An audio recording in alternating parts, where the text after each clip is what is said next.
ಓಂ ಸಾಯಿರಾಮ್. ಈ ವಿಡಿಯೋವನ್ನು ನೋಡುತ್ತಿರುವ ನನ್ನೆಲ್ಲ ಸಾಯಿ ಬಂಧುಗಳಿಗೆ ನನ್ನ ಸಾಷ್ಟಾಂಗ ನಮಸ್ಕಾರಗಳು. ನನ್ನ ವಿಡಿಯೋವನ್ನು ನೋಡುತ್ತಿರುವ ನಿಮಗೆ ಧನ್ಯವಾದಗಳನ್ನು ಹೇಳುತ್ತೇನೆ. ಈ ಚಾನಲನ್ನು ಮೊದಲನೆಯದಾಗಿ ನೋಡುತ್ತಿದ್ದರೆ ದಯವಿಟ್ಟು ನಮ್ಮ ಚಾನಲನ್ನು ಸಬ್ಸ್ಕ್ರೈಬ್ ಮಾಡಿಕೊಳ್ಳಿ, ಹಾಗೆ ಲೈಕ್ ಮಾಡಿ ಮತ್ತು ನಿಮ್ಮ ಸಾಯಿ ಕುಟುಂಬದವರಿಗೂ ಕೂಡ ಶೇರನ್ನು ಮಾಡಿ. ಎಲ್ಲರಿಗೂ ಒಳ್ಳೆಯದಾಗಲಿ. ಈ ದಿನದ ಸಾಯಿಯ ಸಂದೇಶ ನಿಮಗಾಗಿ. ಈ ವಿಡಿಯೋವನ್ನು ಎಲ್ಲೂ ಸ್ಕಿಪ್ ಮಾಡದೆ ಕೊನೆಯವರೆಗೂ ನೋಡಿ. ಸಾಯಿಯವರು ನಿಮಗೆ ಒಂದು ಸಂದೇಶವನ್ನು ಕಳುಹಿಸಿದ್ದಾರೆ. ಮಗು, ನಿನ್ನ ಕುಟುಂಬದ ಹೊಣೆಗಾರಿಕೆ ನನ್ನದು. ನೀನು ನಿನ್ನ ಕುಟುಂಬದ ಸದಸ್ಯರುಗಳ ಬಗ್ಗೆ ಚಿಂತೆ ಮಾಡುವುದನ್ನು ಮೊದಲು ಬಿಡು. ಅದಕ್ಕಾಗಿ ನಾನು ಇಲ್ಲಿ ಇದ್ದೇನೆ. ನಿನ್ನ ಚಿಂತೆಗಳನ್ನು ದೂರ ಮಾಡು. ನಿನ್ನ ಕುಟುಂಬದ ಸದಸ್ಯರುಗಳ ಬಗ್ಗೆ ನೀನು ಚಿಂತಿಸುತ್ತಿರುವುದು ನನಗೆ ತಿಳಿದಿಲ್ಲವೇ?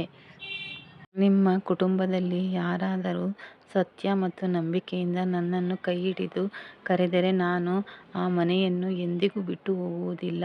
ನನ್ನ ಆಶೀರ್ವಾದಗಳು ನನ್ನ ಒಬ್ಬ ಭಕ್ತನಿಗಷ್ಟೇ ಅಲ್ಲ, ಅವು ಇಡೀ ಕುಟುಂಬಕ್ಕೆ ಹರಿಯುತ್ತವೆ. ನಾನು ಮೌನವಾಗಿ ಪ್ರತಿ ಹೆಜ್ಜೆಯನ್ನು ವೀಕ್ಷಿಸುತ್ತೇನೆ, ರಕ್ಷಿಸುತ್ತೇನೆ ಮತ್ತು ಮಾರ್ಗದರ್ಶನವನ್ನು ನೀಡುತ್ತೇನೆ. ತಾಳ್ಮೆ ಮತ್ತು ಭಕ್ತಿಯಿಂದ ನನ್ನನ್ನು ನೆನಪಿಸಿಕೊಂಡರೆ ನಾನು ನಿಮ್ಮ ಮನೆಗೆ ಶಾಂತಿ, ರಕ್ಷಣೆ ಮತ್ತು ಸಂತೋಷವನ್ನು ತರುತ್ತೇನೆ. ನಿನ್ನ ಜೀವನದಲ್ಲಿ ಕಷ್ಟಗಳು ಬಂದಾಗ ಧೃತಿಗೆಡಬೇಡ. ನಾನು ನಿನ್ನೊಂದಿಗಿದ್ದೇನೆ. ನನ್ನನ್ನು ನಂಬು. ನಿನ್ನ ಮತ್ತು ನಿನ್ನ ಕುಟುಂಬದ ಸದಸ್ಯರುಗಳ ಹೊಣೆಗಾರಿಕೆಯನ್ನು ನಾನು ಹೊತ್ತುಕೊಂಡು ನಿಮ್ಮನ್ನು ಮುಂದೆ ನಡೆಸುತ್ತೇನೆ. ನಿಮಗೆ ಮತ್ತು ನಿಮ್ಮ ಕುಟುಂಬದವರಿಗೆ ಸಾಕಷ್ಟು ಆಹಾರ, ಬಟ್ಟೆ, ವಸತಿ, ಹಣ ಎಲ್ಲವೂ ನಿಮಗೆ ಸಿಗುತ್ತದೆ. ಈ ಸಾಯಿ ಬಾಬಾ ನಿಮ್ಮ ಯೋಗಕ್ಷೇಮವನ್ನು ಒದಗಿಸಲು ಯಾವಾಗಲೂ ನಿಮ್ಮ ಪರವಾಗಿಯೇ ನಿಂತಿರುತ್ತಾರೆ. ನಿಮ್ಮ ಅನಾರೋಗ್ಯದಿಂದ ಗುಣಮುಖರಾಗಿ ಮಾಡುತ್ತಾರೆ.